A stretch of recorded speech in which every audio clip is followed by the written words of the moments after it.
Hello, welcome to the program, Join us on Table on Global TV. My name is Topsy Gibman.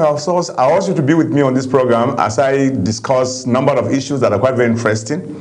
The synopsis of the program, we look into the dailies where we check the headlines and try as much as possible look into them by adding our voices to ensure that both those who are watching us, whether within or outside the country, get to know basically what's happening in the country.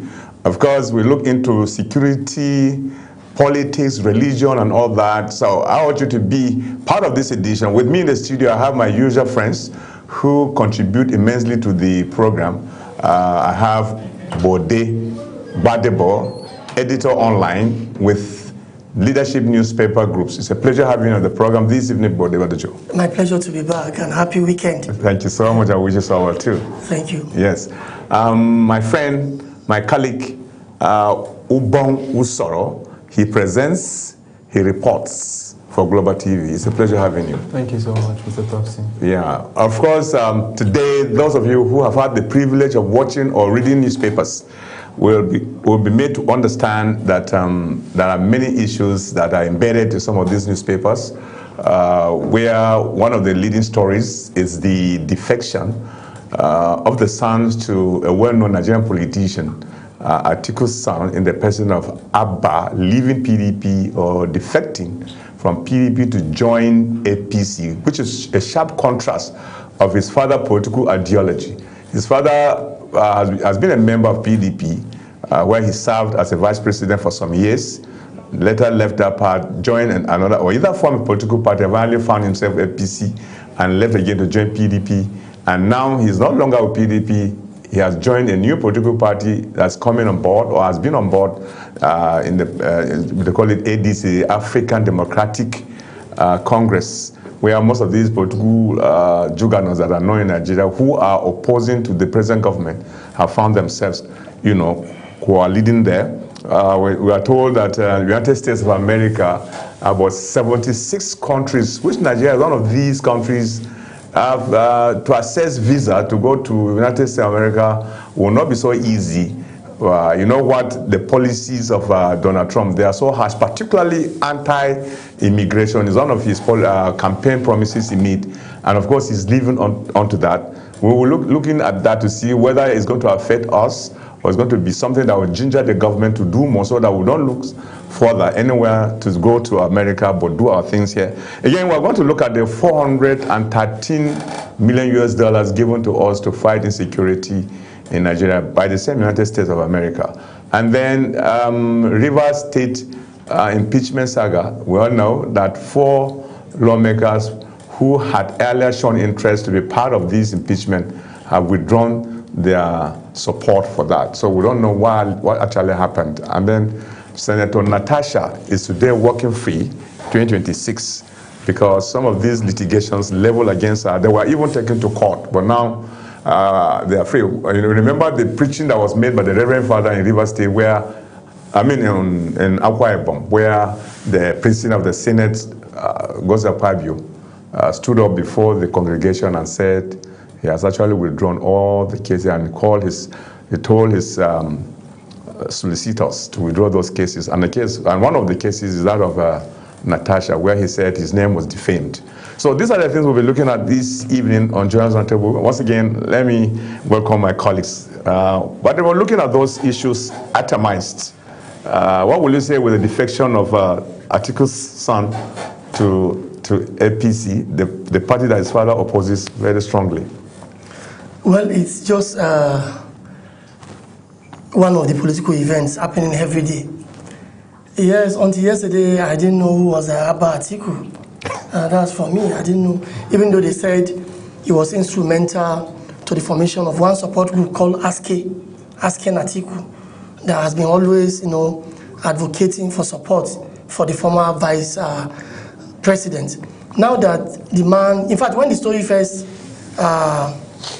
broke yesterday evening, I thought it was one of those social media things. So until I waited till Atiku himself acknowledged that, his son, called Abubakar or Abba, had actually moved to APC, and for him, that was one of the hallmark of his democratic credentials, that he doesn't coerce anybody to have the same political ideology with him. That as children who has also grown of age, they are free to choose whatever path they want to, or whatever course they want to explore. Now, people have been talking since yesterday, oh, this is a pointer that Atiku will fail if his son, who is his biological son, does not believe in him. So who will believe in him? And for me, it's nothing. In fact, there is a school of thought that I even believe maybe the young man or the man called Abba is on an espionage mission to the APC, that will be in APC to spy for his father's party, ADC. You know, a lot of conspiracy theories. But then what I want to say here is this: there is nothing new about it. If you recall, sometime in 2018-2019, when President Buhari was trying to have a re-election bid, at that time, former President Olusegun Obasanjo was vehemently against him. Recall that in 2014, when Buhari was the candidate of the APC, Obasanjo was with him for him to become a democratically elected president against the then former President Goodluck Jonathan. Now, in 24 years after, Obasanjo believed Buhari did not perform well, and Obasanjo was with him. So at a point in these electioneering campaigns and the rest, one of Obasanjo's sons, called Jumon Obasanjo, went to Aso Rock to declare his support for Muhammadu Buhari. You recall? Yeah, I do. So Obasanjo did not disown him. Because there are people saying, no, this is a bad boy. Why will you, abandon your father and choose to be somebody's, and choose to support somebody or someone else's father? But then, on my way here, I stumbled on a social media post, which took us back to many years ago when the man was getting married. And actually, Tinubu was one of the articles guests at the marriage of that guy. So it showed that these people are family. Political differences notwithstanding, they are families. They are all together any day, anytime. So all these gimmicks is just to disunite the common man on the streets. They want to give us assignment to be discussing, debating, arguing over nothing. But behind the scenes, people are related. Even when Atiku contested against Buhari in 2019, and Buhari won, a few months later, Buhari's first son, or Buhari's only son, Yusuf Buhari, when he was getting married to one of the daughters of the then Emir of Bichi, Nasiru Bayero, Atiku was the guardian of the bride. The bride was handed over to Atiku. He was the representative of the Buhari family. So that tells you that these people are actually one behind the scene. No religious differences, no tribal differences. What they have in common is their class. And the moment you belong to that class, you are a family member. But for the ordinary Nigerians, the poor, they don't see unity in diversity. All what they see every day is differences. Oh, he's not from my religious group. Oh, he's not from my tribe. Let's fight him. Oh, we are not of the same political family. We are not of the same political party. We should not agree with him. And arguing, fighting, thereby causing chaos, a lot of things. But look at what the rich are doing. So for me, what even happened yesterday should be a challenge for ordinary Nigerians to see the need to unite, because the bourgeois, the rich, are actually playing the game over us. They are united. So it's a game plan. Let me find out from Ubong. Adamawa State is purely PDP as it is. Even when governors across states are now defecting to join APC, Adamawa State, being led by Fintiri, still remains intact as PDP state, though he is aware that at the end of this tenure, he is not going to campaign constitutionally. Do you see it as a ploy, as in Atiku's son, to leave PDP and then get to APC like the way it has been said today, so that when he is leaving, probably campaign starts and he hands over government to Atiku's son? Or what do you think, or do you agree to what Bode is saying, that it's just a game plan being done on us, while within the hierarchy of these politicians, they unite among themselves and then will suffer by arguing on various issues that are quite very irrelevant? Yeah, I think that in Nigeria, we've seen what is called class capture, or to make it make sense more, I'll say elite class capture. It is where a process is captured by a particular number of people. And we've seen that in Nigeria, that the political class, who are the elite in the country, have actually captured Nigeria. They've captured the means of production. They've captured the means of communication. They've captured the means of totally everything, right? If you look at business, it is run by the political class. Both those in the political class now and those who are in the top military hierarchy are part of the political class in Nigeria. If you want to do analysis, I can analyze that very well. You still know the Zaria class still holds some very prominent position in our politics, and you still see a lot of persons who want to contest for democratic offices, especially when it comes to the office of president. You still see them paying homage to those military class, especially those who exceeded 1997 to 2003. They are still very powerful in the politics of Nigeria, and that is very clear. So Nigeria has been captured by the elites, right? So like he mentioned, when you get to that elite class, that is where they meet. And for you to be part of that system, you must have the resources to fund that, because it's a class system that is funded by resources. Where do they meet? They meet in luxury suites and hotels where they can speak together. They meet in first class wings of the airport. At least I've noticed a few in my lifetime, right? I got these tickets, and when I went to Ghana, I was first class, and when I went to the wing, I saw a lot of Nigerian politicians. They were there, right? It's not a regular thing for me, but because of that particular conference, I got it. So, but for them, it's a regular thing. So you could imagine if that becomes a regular thing for me, I will be interacting with people in that class.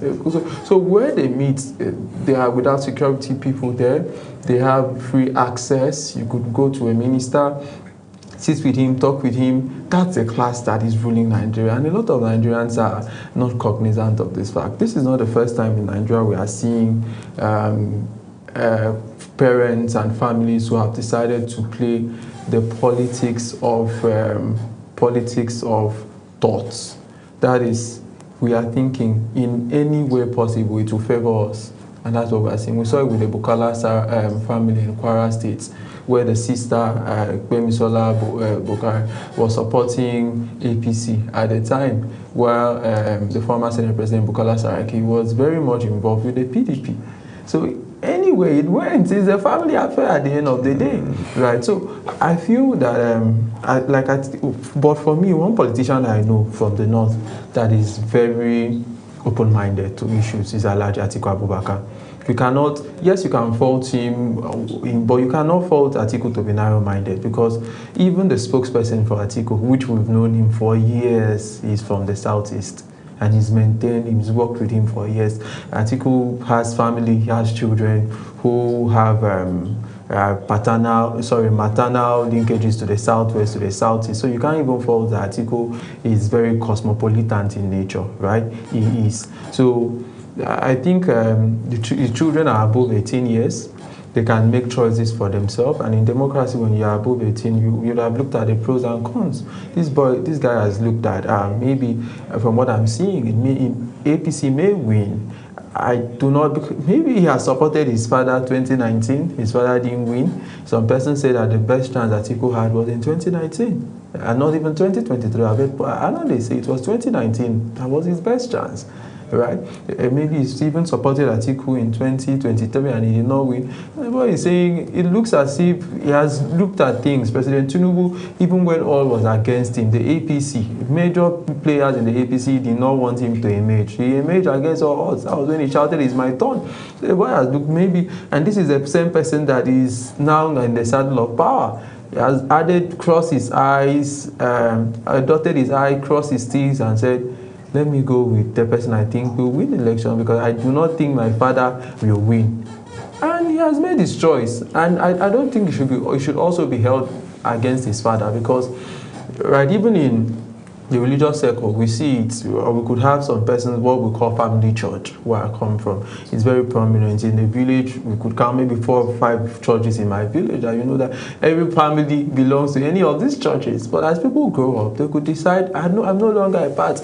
Does that mean they are no longer part of the family? The answer is no. But does that mean they've made a choice away from what the family has believed in over time? The answer is yes. At the time, even President Muhammadu Buhari, there were insinuations that the wife was not supporting him. Right? You remember that when the wife voted and Buhari asked, I don't know if you still remember, and she had to show him his vote. And people say, why will she open the ballot papers to show the husband? And because maybe the husband did not believe that she... So people I could decide I'm not supporting my father on the basis of principle. In fact, I've done that. I remember those days when we were in school, we had this student union contestant who was from my village, and he came to my hostel and said, we are from the same village, I'm contesting. I said, yes, we are. I love you as my brother from my village, but on this context, I am not supporting you. It's a matter of principle. I do not hate you. I don't have anything against you. So it could just be on a basis of principle. And I end now. A German philosopher called Lasner Gledhoff said, any man who does not believe and behave on principle has not yet started living. So life is about principle. So maybe he has looked at principle and said, people support APC maybe based on principle or PDP. Right, if those parties even have principles, right? Okay. But that's what I think. Let me ask Bode, can a child count the number of times he or she loves the father in the course of doing something? If it is based on how, like Obon said, maybe for the fact that the father has been contesting and has been losing, and maybe he began to imagine, since this man has been there all this time, he doesn't come back home with anything, it is important for him this time around to abandon him in his ADC and then find my way in the ruling party. Can a child count the number of times he or she loves her parents? Well, I don't think that is possible, and I don't think that is an issue as well, because he mentioned his reason that he just felt, the Tinubu's Renewal Hope agenda is working, so he wanted to be part of it. And like Ubong said, it's just a matter. Politics is a matter of principle. It does not necessarily affect the family bond, and it should not. Though some people's temper may rise, anything can happen, but then it does not affect family bond. I said earlier that it could be a game plan. Right. We don't even know. We are not in their mind, but there must be a reason. But I can tell you, for the father to quickly also weigh in, to tell the public, hey, yeah, it's him, but that's not about us, that's not about the family, it's about him and his personal conviction and belief. So, you understand. And I forgot to mention something which he mentioned about the Bukola Saraki's family, that at a point, Saraki was in PDP and his sister was in APC, and she became the minister for transportation, Minister of State for Transportation, at a point. Yes, at a point, you understand. But even before that, there was even a bigger example. When Bukola Saraki was leaving office in 2011 as Kwara State Governor, he had in mind one of his commissioners, Abdul Fattah Ahmed, to succeed him as the next Kwara governor. But his father, who was the godfather of Kwara politics, when he was alive, was the godfather. He produced all the governors up to his son, until his son now produced his own successor. His father had a different plan, that my daughter, after my first son, my daughter should be the next governor. And people were saying, wow, how will this happen? This man has been doing this. But will this happen? But the son said, no, this cannot happen. It was morally wrong for me to leave governorship office after 8 years and my own blood sister to succeed me in 21st century. People will revolt against us, but the father will not have that. But the son had his way. What will you call that? A lot of people insulted Saraki for years, calling him a traitor, a betrayer of his father. But that is not it. It was just a political game. But who is this Abba in the first place? Because I don't really know how... It's political weight. Yeah, So that's why I don't see it as an issue. I think it's just gaining prominence because it has taken this action. I think and so. The media... They say he has formed a support group for his father before, but I can't see his political weight anywhere. So I don't know how he will also shake the pendulum towards Tinubu's side. That's what I'm saying. So I think it's just a game to get us talking about something. Oh, Atiku's son is now supporting Tinubu. Meanwhile, it's meaningless. Oh, Atiku will now lose. Yeah. Since it's, it's just to get us talking. Yes. And somebody say, how can Sheyi Tinubu do that? Sheyi Tinubu may not do that.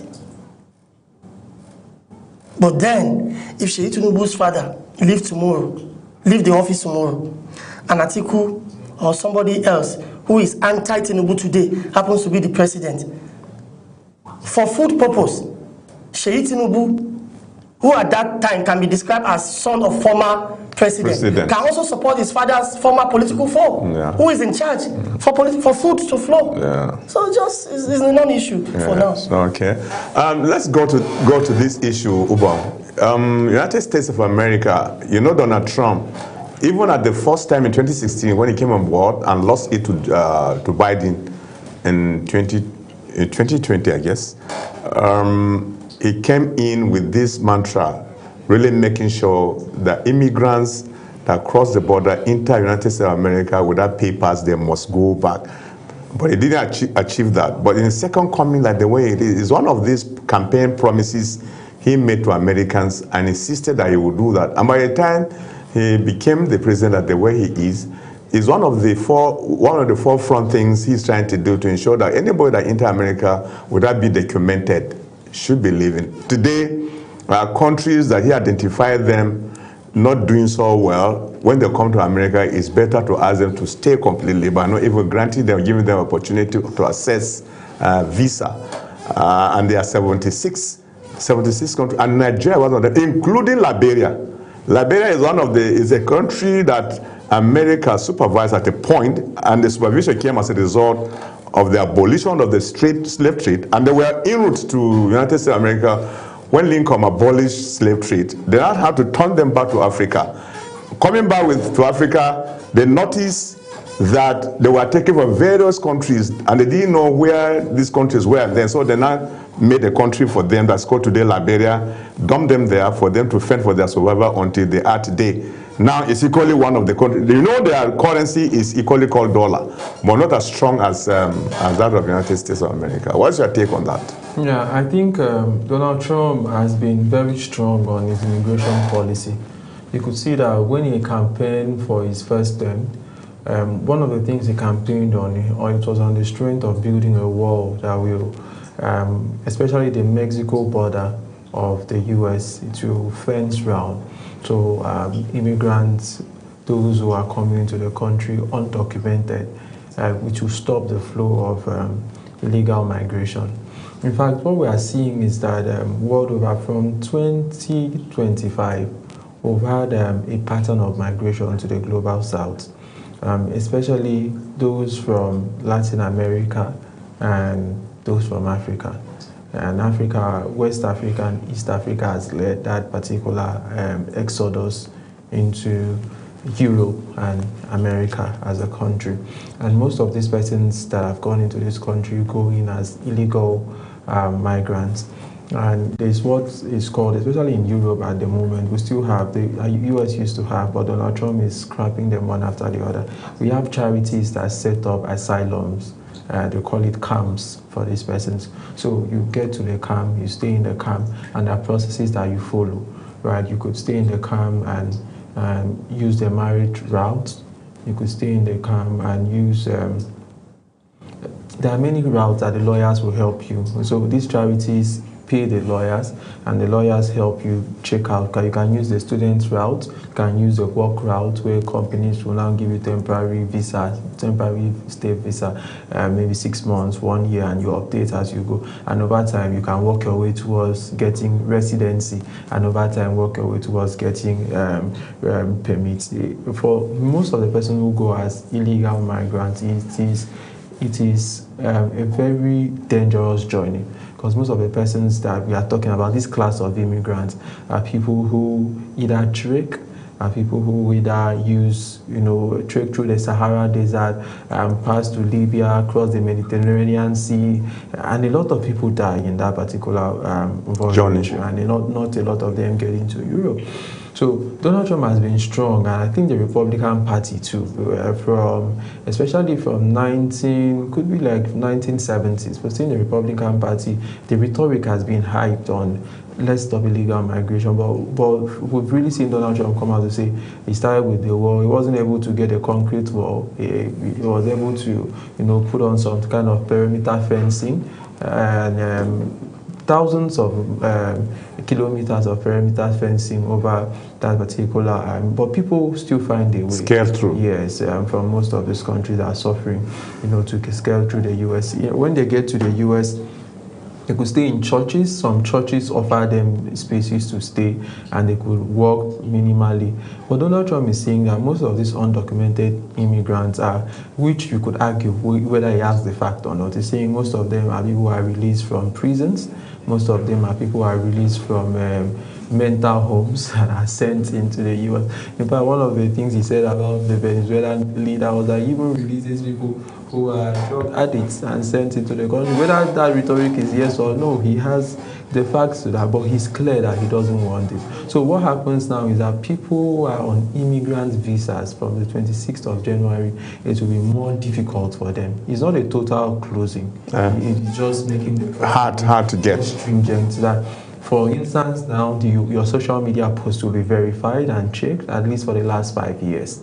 That is one of the things. And if you don't have a social media footprint, it will be you need more recommendation letters in place of your social media. So for you who have a long career in the public sector, you have to talk to maybe 2, 3, 4 persons who had close relationship with you and are either working with the government or working with prominent organizations that are known worldwide to attest for you. So it's just making very hard to assess. Yes, very hard for the process. At the end of the day, you might not even go. 5 years is not just easy. Yeah, it doesn't matter. So this is I think it's just geopolitics. It's geopolitics. Because just a minute, one of Donald Trump's policy has been nationalization.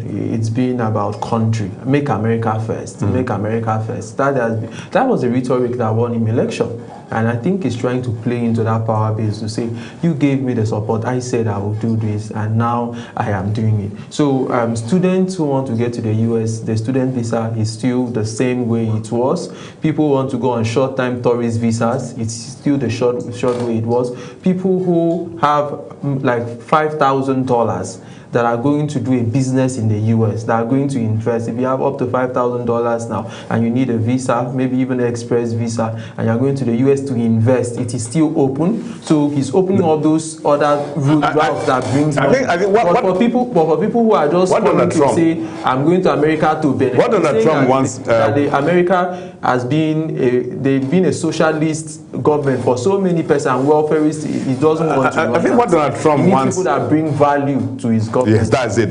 What Donald Trump wants is those who can bring value to the economy. If you are very rich, I think you will be welcome. If you have the skills that can improve the economy, they are equally welcome. So if you are very rich. That's the way I see it. $5,000. If you have money, if you have money. He broke down the entire issues very well. Nigerians actually need such understanding to appreciate what is really happening, so that you don't get unnecessarily mad at Trump, that he hates your country, he hates immigrants and this. You see, they are all campaign promises, like he said, and he's trying to do what he promised to do. And all these things are geared towards America first. Before we satisfy any other person, Americans first should gain, should benefit from their country and its leadership, from its resources. Now, look at the flurry of policies within months. First, it was a visa restriction, Nigeria was affected. Then later came the visa bond. It's not even between $5,000 to $15,000 or so, you understand. Now, this stoppage of issuance of visa in 76 countries, including Nigeria. One newspaper today, I don't know whether it's the Punch, the front page is 5,000 Nigerian immigrants, something like that. I'm not sure. I've seen it somewhere today, whether 5,000 Nigerian immigrants will be affected. Now, I think this should make us to begin what I call soul searching. In the first place, you see, movement of people from one point to the other have been from time immemorial. Yeah, it's a natural phenomenon. People go to look for water, to look for food, security. You leave a place that's insecure to a secure place. You know, from time immemorial, it has been. But then... it's a human factor. Yeah, exactly. People are becoming wiser all the time. Nobody wants to repair his house for his own comfort. And somebody comes and then welcome a thief to take the comfort away. Nobody wants to do that. So America now is seeing immigrants mostly as criminals, whether from Nigeria, but largely from third world countries. Like he just said that, oh, they believe some are prisoners. Yeah. Some are from mental. No, they believe. You can imagine, but during his campaign, I remember him once said that people from Haiti who are living in Ohio, they are even killing cats and dogs and boil them and eat in America. During his campaign, you know, he said it in America. So if an actual American cannot do that. Like, say somebody who leaves his country to join America to behave the way they did as at that time. Like in Haiti, he said, killing cats, because they have to eat meat. They will kill cats, they will kill dog, boil and eat. That's very strange. Very unfortunate. So this has two ways from me. Like, oh, he's trying to safeguard America's security. He wouldn't want unwanted people to be in America. And like you said, there are right people are being welcome. Students are welcome to come, businessmen, people who want to just go and explore America on tourism visa and the rest of them, but not just any about coming to say, I want to come and stay in America, or I'm looking for asylum for no reason. Apart from security, it could also be a tit-for-tat type of diplomacy. You know what do you mean by tit-for-tat type of diplomacy? Apart from human beings who say, you do me, I do you. Countries also do me, I do you. So it's a tit-for-tat diplomacy. Remember that there was a time they asked us to take prisoners from US. Yes. We rejected.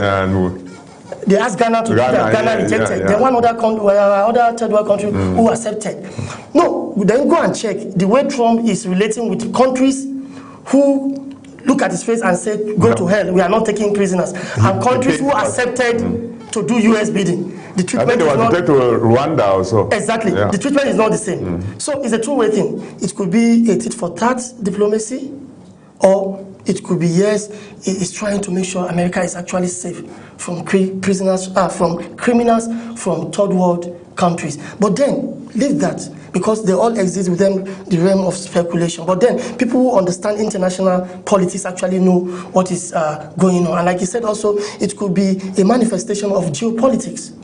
It's about politics of my area. I am the king here. Nobody should come and threaten me. My security should be guaranteed. It's geopolitics. No, now I'll talk about soul searching. Then we should also think of, oh, why should our people in droves all the time, year in, year out, move to America, move to Canada? What is wrong? Of course, they have their reason. You see anybody either seeking for asylum or emigrating to another country, you see that's looking for a better job, greener pasture, security, asylum, persecution. People leave one country to another because of persecution. It could be religious, it could be cultural. You understand? So we do soul searching. If America is an El Dorado, if Canada is El Dorado, UK is El Dorado, our political leaders should also think, why can't Nigeria be El Dorado in Africa? I was just about to ask you this. In fact, the way US is battling with immigrants from Africa, why can't Nigeria be the US of Africa battling immigrants from South Africa, Kenya, Djibouti to Nigeria? Why can't we be the one saying, oh, we don't want to get more people, we want ours? Do you understand? I do. As the most populous country, as the giants of Africa. But then, we are not giants, anywhere. South Africa, maybe if not economy-wise, we can compete with South Africa, but infrastructure-wise, other security-wise, we may not. No, there are crimes in all places, but then we are not leading by example. So we should do soul searching. Why are people moving away? Is it lack of education? Let's have education. Greener pasture. Let's have greener pasture. Good governance is lacking. Let's have good governance. Religious persecution. Let's make sure there is freedom of religion. People are free wherever they are, and they are free to choose to do whatever religion they want to do. All these indices, if you can look at them and satisfy what is global best practice, I can tell you, nobody will dehumanize Nigerians again. Yeah, surely. That was what I wanted to ask you, whether there are lessons for us to learn. Of course, yeah, of course. from what Donald Trump is doing to these third world countries, particularly in Nigeria. A lot of lessons. Yeah. Do you have anything to add before we... I want to now talk about... I think I'll just go with what he has said. It's a slap on our leadership, right? Because as of today, the Nigerian passport, which I've been opportune to travel with at one time or the other, is not respected. It's not respected, sadly so, right? And you know that US has this visa-free arrangement to a lot of countries. I think more than a lot of countries, you can get visa on arrival in most countries. Even in ECOWAS, when we say that you have visa-free and all of that, the kind of checks that you go through, exactly, the kind of hurdles that you go through. We did a project with one of these US organizations, and it was Nigeria, Ghana, Rwanda, and we did that project in Nigeria for 2 years. So when it expired, the focus person who was leading the project said he's not going to any other country. And this is a project that pays very well. He said instead of him expanding to any other country, let him, because the stress he went through the last time to get an office in Cameroon as a Nigerian, to register an international business, it was hell.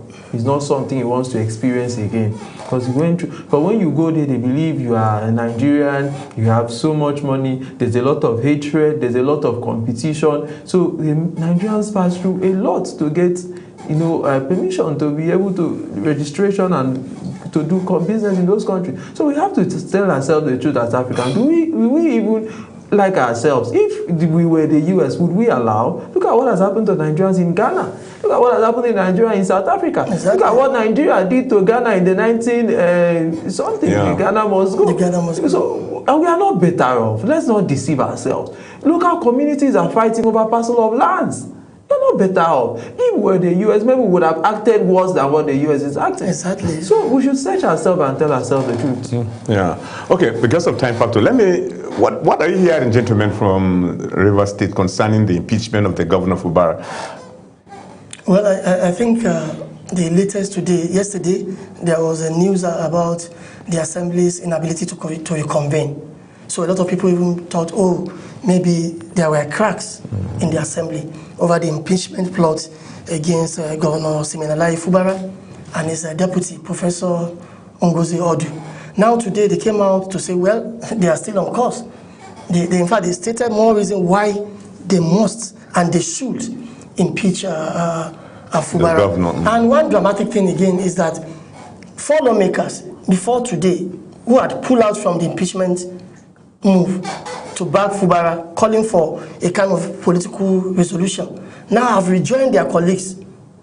Having pulled out? Yes. They have rejoined their colleagues. They have recanted and joined their colleagues to impeach Fubara. So it means all the 26 or 27 member Rivers State House of Assembly are in one camp and united on the impeachment of Fubara. And do you think anybody must have really talked to them either behind the scene and... Of course. Otherwise... Of course. There are talks ongoing behind the scene. Not to impeach Fubara and to also make sure they impeach Fubara. So it's a two-way thing. There are people saying, please, let's give peace a chance to avoid crisis. And there are people saying, let him go, he must go. This is politics. Because there is a potential beneficiary. If that office becomes vacant, somebody will occupy it. The person who is the beneficiary, where he's living, somebody will also occupy it. So there is a chain in the cycle effect. So the speaker today at their sitting also wrote a letter to the CJ of the state, pursuant to section 188 of the Constitution, I guess section 188 of the Constitution, and pursuant to the resolution of the House, calling on the CJ to constitute a 7-member panel to investigate the allegations of misconduct against Fubara and Odu. Now, before I left the office, I got a breaking news again that a Rivers State High Court actually stopped the CJ from receiving any communication from the State House of Assembly regarding the impeachment of the governor. So you can see there is already a political crisis. And if that crisis snowballs to the streets to become violence, you may be talking of another second state of emergency. And that is why, if you don't want to go to that route, there is a need for all gladiators, all people involved, to sit down and bring back where they are thinking cap. Yes. This should not be about you, this should be about development. Because the fight for now, for me, is about personal interest. Yeah. They should forget about it. They should talk sense into them to make sure that they don't plunge Rivers into avoidable crisis. Ubong, I often imagine this Rivers State, it has suddenly become a cauldron of political crisis as compared to any other state in Nigeria. And I wonder, how big is that river that it has become an epic center of crisis? The state I love so much. You like the state? Yes. When I was schooling in Uyo, I almost all my holidays I used to go to Rivers. Rumo Kuruchi, Rumo Koro, Rumibo. No, it's a very fine place. It's a place, it's like the center of the south, where we have a lot of people from other tribes. You enter a car and you hear people from your states. There are a lot of people from Bayelsa, Akwa Ibom. River is a thriving community. Of course, you know that after Lagos and Kano, you could talk about rivers. You could even talk rivers before you even talk Kano, depending on the indices that you are looking at it. So it's a very vibrant community, right? That has a lot of businesses going, oil services company, a lot of companies that are operating in, and somewhat manufacturing. So of course, you know that the two Nigerian, even though they are dormant, government says they are working at whatever percent capacity. Refineries are in River State, the Eleme Petrochemical Refinery and the Port Harcourt Refinery. They are both in River State, right? So Rivers is a thriving community. But away from, and the people are nice people. It's not about the people. It's just that for some time now they've been some of leadership albatross in the River State, where we see people who are second-guessing leadership. I like to say again, and I take responsibility for what I'm going to say now. Similar Fubara, with all due respect, has not proven himself to be a good politician. He's not. Because this is not a crisis that started yesterday. This is not. You see, if a husband, even you are married and yourself and your wife cannot solve your problems, and you are always bringing third party to solve your problems, that marriage will not last. Because it's not about the advice that you get, it's about the discipline and the determination that we are going to stay together. That's what keeps relationship. It's not because I have the best parent, but I know that this is my parent. We have to be with him. So there's some level of tolerance that is expected from both parties, not because everybody has a good character. Because what we are seeing now is people pointing fingers and accusation. The house is saying this. They've stated their cause, and if you look at it, they could be right. So Pobara is also saying this, and if you look at it, it could be right. So because we've all done mistakes, what should we do? We have to learn to live together. We have to learn to know that we are imperfect. And I think that is what the governors of River State and the leadership of the House have not come. Just a minute, let me conclude my thought. They have not come to that understanding. We have a godfather with President Bola Ahmed Tinubu in Lagos. Someone who is working with him. You may not tell me the experiences he's having, but he has understood that this is leadership. Leadership means taking responsibility and leading the people. They could be, but you don't allow the issues that could be settled in-house to come outside. You could have misunderstanding as parents, but it is wrong for you to quarrel before your children. You have to sort yourself out. Yeah. So I feel that the leadership, and now I'm blaming the two of them. I think that they have to take this as a moral failure on their side. Take this as the leadership. I'm not clapping to say, oh, the leaders are the... I just wanted to find out, Ubong, from Bode. I want to know the importance of River State when you put all the states together in terms of if someone is looking for leadership, either as a president, if he loses Rivers, Can there be anything at all that that will have an effect to him to becoming the president of the country? Like compare rivers like Lagos or Kano or any other. If anything happens and then you are not getting anything there, can there be anything? Well, I think there are a lot of exaggeration. If you want to be president, you can win everywhere and lose rivers. You can still be the president. It doesn't matter. Yes. So there's no big deal about rivers. But the big deal is enunciated. Rivers actually is the political heartbeat of the South-South. Like you have Ibadan to the southwest. Exactly. Kaduna, not Kano, Kaduna political heartbeat in the northwest. Maiduguri in the northeast. In north central, you talk of Jos. And Enugu, lastly, for the southeast. So the same thing, rivers is the political heartbeat of the South-South. Of course, it's a melting point of all interests, all manners of people from the South-South and even beyond the South-South. So it's an interesting place to be. It's the richest in the South-South. It's the richest. That's why he said probably when you talk about Lagos, you may talk about rivers before Kano. But I know in terms of population, you talk about Lagos and Kano before you go to rivers. But financial wherewithal, it's in rivers. After Lagos, we should be talking about rivers. So everybody actually will want to have an opportunity to pull the levers of power of rivers so that you have access to resources. Economy, you have access to resources. But not winning rivers does not make one losing a presidency if you have the required number of votes. Of course, rivers is just one state out of the 36 states, plus FCT, don't forget, plus FCT. Okay.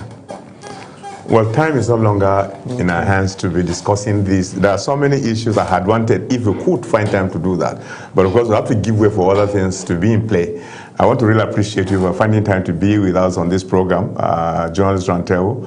Like I said, it's a program that comes 3 times in a week, Monday, Wednesday, and then Friday, like the way we are today, where we look into issues that are trending on the social media, as well as the traditional newspapers. Yeah. And we'll add our voices to that for those who are watching us inside and outside the country to get to know basically what we are discussing. I appreciate you deeply. Thank you so much. Thank you. Thank you, Ugo. Thank you. Wode, thank you so much. My pleasure. Yes.